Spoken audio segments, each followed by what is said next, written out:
Yeah, so we are back in the weird disused corner of the Spaceblock base to talk about some other Spaceblock tricks and mechanics that I stumbled across that I quite liked. Um, and yeah, we're looking at two different ore generation lines, same number of space furnaces in each, all running, all with the same recipes, not that much difference between them, but one of the belts coming out is more full than the other belt. In fact, I've got a bunch of copper here, which we're just going to throw in here, and let's just like throw the rest in there, and we can see that this bottom construction has more gaps of iron in the belt, which is, yeah, what is the deal with that? So there's like a bunch of questions. Number one, why? Number two, what is the difference between these two builds? And number three, what can we do in Spaceblock to try and get full belts of stuff out? And so yeah, let's go back to the beginning of these belts, because the top half of both of these constructions is just the same, and it's like some pretty common Spaceblock stuff. Like each of these space matter furnaces has its own internal buffer of ore that it needs to not give away in order to keep running. So the output ore comes on this belt.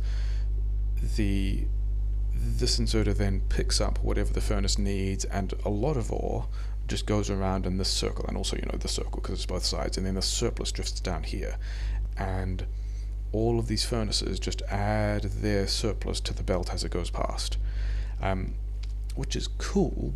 But when you wander down to this side of the belt, the last of these inserters means that the last thing you're trying to do is take ore off the belt, and this point here is where the belt needs to be full if you're going to output a full belt, because this is the last inserter putting things on the belt, but then you're taking things off the belt after that, and you've got, like, between these two tiles, you're asking a piece of yellow belt to transit more than the capacity of a yellow belt. It's not just got to transport a full belt out, but it also has to transport the internal buffer throughput for actually both of these guys.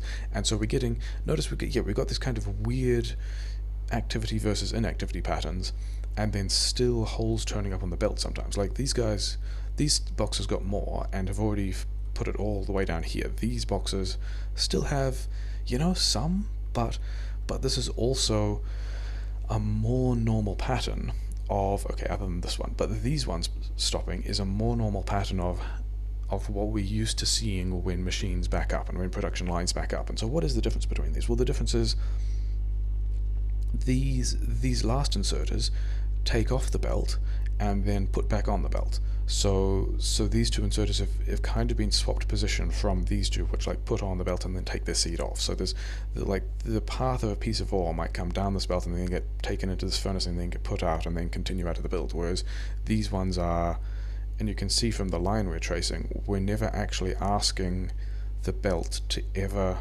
carry more than the capacity of a belt, which is, kind of tautologically a good move. So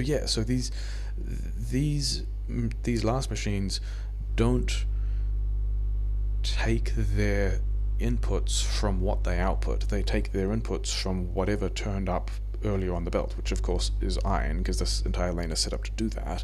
There's some math you can do about exactly how many of these you need to reverse. I think this is those are that loop. This one is also still this loop. This one, yeah. So here's the switch. Here I've got one that, like, this one is it's putting its inputs and then getting its seed from the ore on the belt, including its inputs. Whereas this one is now, okay, just take your inputs from what's on the belt and put them back on the belt.